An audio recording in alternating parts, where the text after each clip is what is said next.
warahmatullahi wabarakatuh. Perkenalkan, nama saya Gapra Setiawan. Saya di sini dari Universitas Nasional ingin menyelesaikan tugas satu saya tentang mata kuliah komunikasi data dan jaringan pada komputer. Di sini saya akan membahas materi tentang router. Bagaimana sih router, definisi router tersebut? Router adalah perangkat jaringan yang digunakan untuk menghubungkan beberapa network yang berbeda. Maksud beda di sini adalah berbeda alamat jaringan atau alamat subnet masknya. Seperti misalnya menghubungkan jaringan kantor dengan jaringan internet. Karena router ini untuk menghubungkan beberapa jaringan, maka router harus memiliki dua network interface. Router yang ini mengenal teknik subnetting telah disinggung bahwa koneksi antar network atau jaringan dengan subnet IP yang berbeda hanya bisa terjadi dengan bantuan router. Nah, di sini ada dua gambar.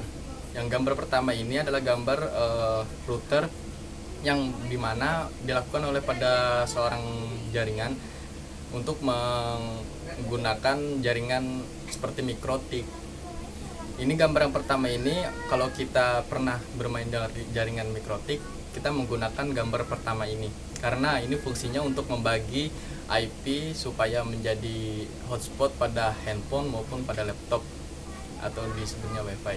Dan gambar yang kedua ini bisa digunakan dalam kantor, biasanya sering digunakan dari perusahaan maupun instansi sekolah. Yang kedua, fungsi pada router. Fungsi pada router tersebut di sini menghubungkan dua jaringan atau lebih agar dapat mendistribusikan paket dari data satu jaringan ke jaringan yang lainnya. Yang pertama, menghubungkan jaringan.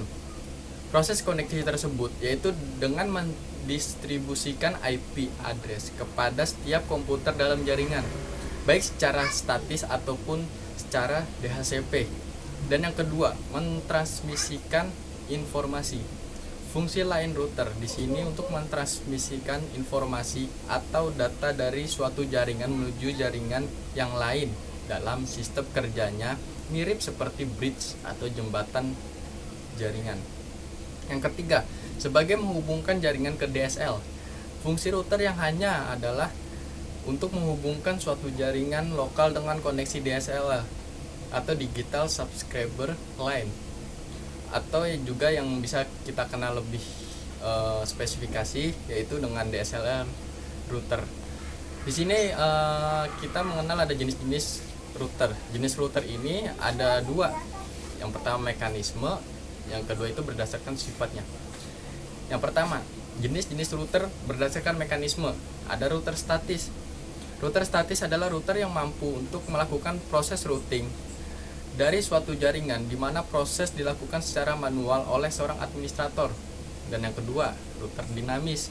Router dinamis itu adalah router yang dapat melakukan proses routing, dapat berjalan secara otomatis dan dinamis setelah melalui pengaturan oleh seorang administrator jaringan. Yang ketiga, ada router wireless. Router wireless ini jenis router yang dapat bekerja tanpa menggunakan sebuah kabel atau hanya mengendalikan media udara untuk mengirimkan paket data. Ini yang seperti saya bilang, jenis-jenis router berdasarkan penggunaannya atau sifatnya. Yang pertama, router aplikasi. Router aplikasi ini adalah sebuah aplikasi yang bisa Anda lakukan instalasinya pada sistem operasi komputer. Hal ini membuat sistem operasi komputer tersebut dapat bekerja seperti router. Contoh misalnya aplikasi WinGate, WinProxy, WinRoute, Spygate, dan lain sebagainya. Dan ini adalah contoh dari router aplikasi. Ini ada gambarnya. Seperti ada router hardware. Jadi ini merupakan sebuah hardware yang memiliki kemampuan seperti router sehingga memudahkan Anda untuk membagi IP address. Router hardware dapat digunakan untuk membagi jaringan internet pada suatu wilayahnya. Contoh misalnya access point, wilayah yang mendapat IP address dan koneksi internet yang sering disebut dengan hotspot area. Nah, di sini terdapat contoh gambar router hardware seperti ini gambar. Yang ketiga, ada router PC. Jenis ini adalah sebuah komputer yang telah dilakukan modifikasi sedemikian rupa sehingga dapat digunakan sebagai router untuk membuat sebuah router PC tidak harus menggunakan komputer dengan spesifikasi yang tinggi. Telah tersedianya LAN card sudah bisa digunakan sebagai router PC.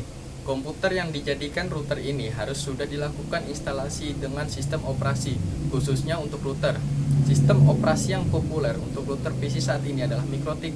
Nah, seperti yang saya bilang tadi MikroTik, dan ini adalah contoh dari sebuah jaringan yang menggunakan hub. Kemudian dari situ kita hubungkan lagi ke klien, ke PC maupun ke handphone melalui IP address tersebut. Nah, slide terakhir yaitu adalah cara kerja pada router. Router bekerja sebagai routing dasar, yakni ada dua jaringan dengan satu router yang sangat sederhana dan mudah dikonfigurasi. Untuk jaringan yang besar dan kompleks, tentunya pengaturan akan berbeda dan lebih rumit. Sebagai contoh, misalnya ingin menghubungkan 3 jaringan, maka kita dapat menghubungkannya dengan 2 cara, yakni dengan cara menghubungkannya secara berantai dengan memakai 2 router, atau menghubungkannya secara langsung satu sama lain dengan memakai 3 router. Pada konfigurasi pertama, jika salah satu router atau router A dan B bermasalah, maka data jaringan dari subnet A tidak dapat dikirimkan ke subnet C karena hanya terdapat satu jalur. Pada konfigurasi yang kedua, jika diberikan router tambahan di antara subnet A dan subnet C, maka akan terdapat 2 rute ke subnet C, sehingga jaringan akan menjadi lebih efisien. Setiap komputer akan memilih jalur tercepat dalam mengirimkan data dari satu subnet ke subnet yang lainnya. Perhatikan konfigurasi yang kedua. Jika kita ingin mengirimkan data dari subnet A ke subnet C, maka jalur tercepat adalah melalui router C daripada melalui router A dan B. Kita di sini sudah mengetahui bagaimana pengertian dari router, kemudian cara kerja dan fungsinya. Itu yang dapat saya bahas. Bila ada salah kata, mohon dimaafkan. Billahi taufiq wal hidayah. Wassalamualaikum warahmatullahi wabarakatuh.